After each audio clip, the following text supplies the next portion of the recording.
بسم الله الرحمن الرحيم والصلاة والسلام على أشرف المرسلين. Salam alaikum.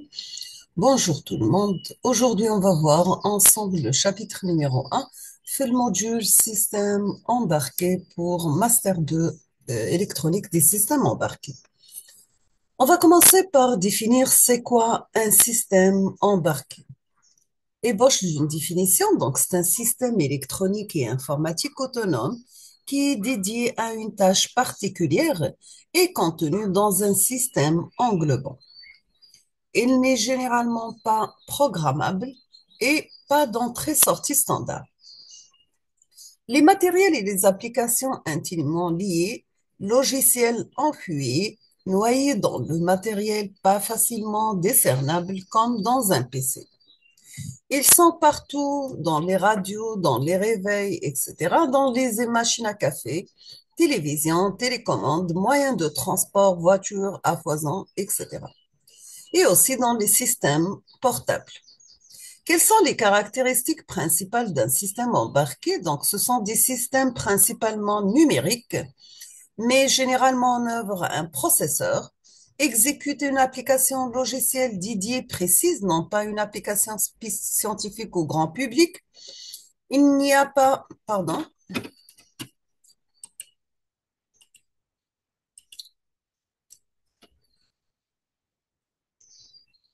donc les caractéristiques principales d'un système embarqué, donc ce sont des systèmes principalement numériques, mais généralement en œuvre un processeur, exécute une application logicielle dédiée précise, non pas une application scientifique au grand public.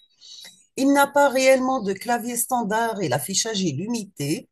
Ce ne sont pas des PC, mais des architectures similaires, le x86 base consommation.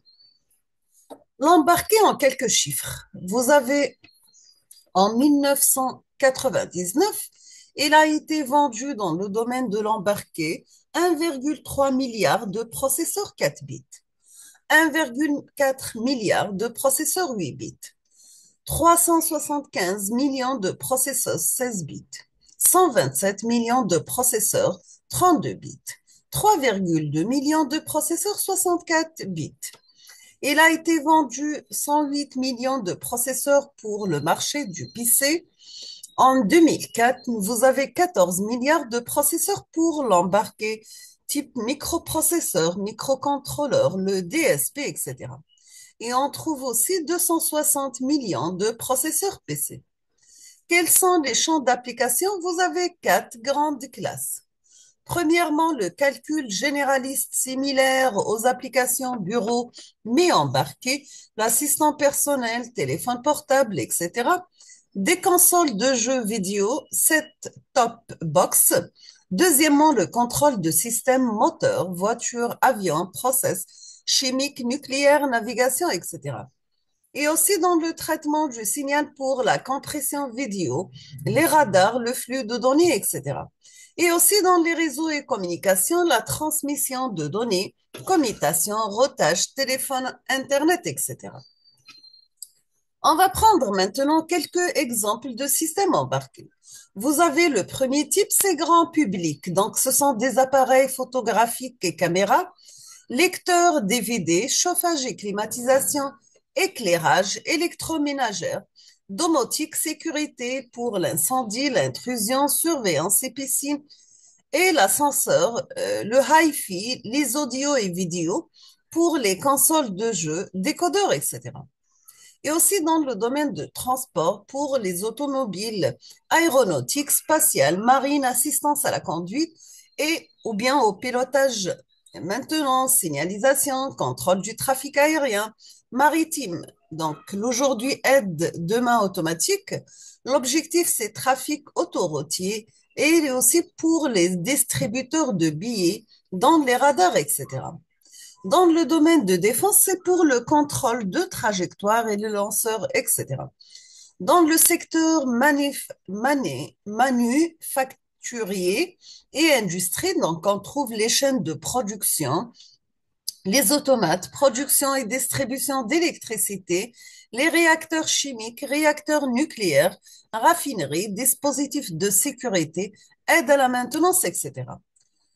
Dans le domaine de l'information et communication, on trouve les imprimantes, les périphériques, téléphones, répondeurs, fax, routeurs, téléphonie mobile, satellites, GPS, etc. Dans le domaine de la santé, on trouve l'imagerie médicale, diagnostic, soins, implants, handicapés, etc. Autres, on trouve les cartes à puce, les distributeurs, etc. Maintenant, on passe aux distributeurs système embarqué typique. Exemple de téléphone portable, on trouve l'écouteur, une conversion numérique analogique, mémorisation et décompression de données, la carte SIM qui identifie l'abonné, le micro, l'émetteur et récepteur, module numérique de contrôle du réseau et d'échange des codes d'identification de l'abonné, gestion de l'émission et de la réception de paquets de données, la compression et mémorisation des données, la conversion analogique numérique. Pour l'architecture représentative d'un système embarqué, vous avez la partie control panel, microcontroller, programmable DSP, dual port RAM, programmable DSP, real-time OS, un process de contrôle, un process UI, un codec, la partie hardware et software.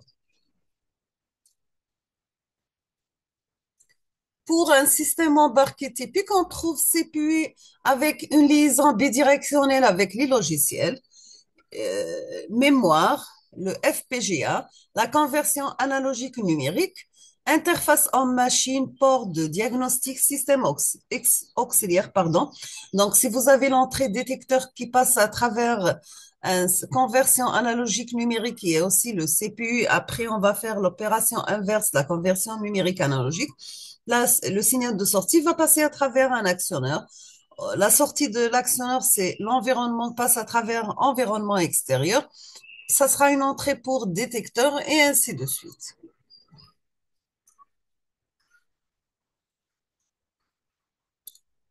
On trouve des capteurs, interrupteurs, etc., couplés à des convertisseurs analogiques numériques, des actionneurs de type LED, etc., couplés à des convertisseurs numériques analogiques, calculateurs pour processeurs embarqués et ses entrées-sorties, possibilité d'avoir un ou des FPGA 7 ou bien le ASIC pour jouer le rôle de coprocesseur, accélération matérielle. Les systèmes embarqués doivent prendre en compte la variation des températures, des vibrations et chocs, variation des alimentations, interférences radiofréquences, corrosion, eau, feu, radiation. Quelques propriétés des systèmes embarqués. On trouve premièrement ciblés. C'est bien sûr les domaines d'action limités aux fonctions pour lesquelles il a été créé. Simple, donc vous avez une gamme de robustesse, fiable, fonctionnement complètement autonome, sécurisé. On trouve aussi la maintenable dans le temps. Certains produits sont censés durer jusqu'à 20 ans et plus, surtout dans le domaine militaire. On trouve aussi des interfaces spécifiques, donc c'est une approche matérielle à cause des contraintes d'optimisation. Optimiser généralement logiciel de petite taille, car plus c'est grand, plus il y a une chance d'avoir des bugs. Ce sont des logiciels produits à grande échelle. Le moindre centime compte. Quelles sont les métriques des systèmes embarqués? On va commencer premièrement par les puissances de calcul. Sélection du processeur d'après la charge de travail effectuée et d'après la largeur de registre. Deuxièmement, on trouve le débit. Donc, le système peut avoir besoin de prendre en charge plusieurs données en même temps. Le temps de réponse, le système doit réagir vite. Pour mémoire, nous avons l'estimation la plus précise possible de l'utilisation de mémoire. Consommation d'énergie, la conception HW et SW doit prendre en compte la consommation. Le nombre d'unités produites donc dicte le compromis entre prix de production et prix de développement. La durée de vie, donc c'est un paramètre important lors de la décision des composants à inclure. Installation du programme exige des outils spécifiques. Stabilité et débogage plus durs sont entrées-sorties de type clavier, etc. Et on trouve aussi la fiabilité, donc c'est un paramètre critique, par exemple les systèmes ABS. pour les freins dans les voitures, bien sûr. Logiciel matériel embarqué. On va commencer par logiciel embarqué, pardon. Ce sont des programmes et des applications utilisés dans un équipement et complètement intégrés dans ce dernier. Pour le système embarqué, on trouve la partie matérielle plus logiciel plus l'OS. Il y a deux types de systèmes embarqués. Premièrement, les systèmes embarqués destinés à l'utilisateur, donc high-end, généralement une version dégradée d'un OS existant, exemple Linux, exemple les routeurs, le PDA, etc. Deuxième type, c'est les systèmes embarqués profondément enfouis. Peu de fonctions, très petite empreinte mémoire, généralement construits from scratch, appareils photo numériques, téléphone portable, etc. La différence avec les machines normales, donc les prix, donc vous avez production de masse, les performances, les consommations, les contraintes de consommation par rapport à la batterie, simplifier l'architecture, réduire la vitesse d'horloge, réduire l'utilisation de mémoire. Maintenant, pourquoi les systèmes d'exploitation sont utilisés pour l'embarquer? Nous avons que les systèmes d'exploitation permettent de gérer les ressources matérielles en assurant leur partage entre les différents utilisateurs, de présenter une interface homogène et générique, donc en abstrayant la complexité matérielle mieux adaptée aux utilisateurs. Et pourquoi un système d'exploitation pour l'embarquer? Donc, pour affranchir le développeur de logiciels embarqués de bien connaître le matériel. On aura dans ce cas le gain en temps de développement. Les applications doivent avoir un accès aux services de l'OS via des API, réutilisabilité du code, interopérabilité, la portabilité, la maintenance aisée, etc. La possibilité de bénéficier des mêmes avancées technologiques que les applications classiques. Vous avez TCP, le IP, le HTTP, etc. Donc, c'est un environnement de développement plus performant.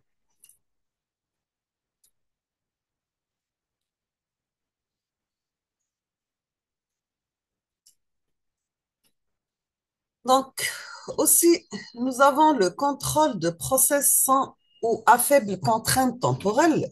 Ce sont des systèmes à temps partagé, c'est-à-dire garantir le partage équitable du temps et de ressources. Contrôle de process avec contrainte de temps réel, ces systèmes temps réel, c'est-à-dire garantir les temps de réponse. On trouve aussi les systèmes à contrainte souple ou bien molles. Ce sont des systèmes acceptant des variations minimes de temps de réponse, c'est les systèmes multimédia.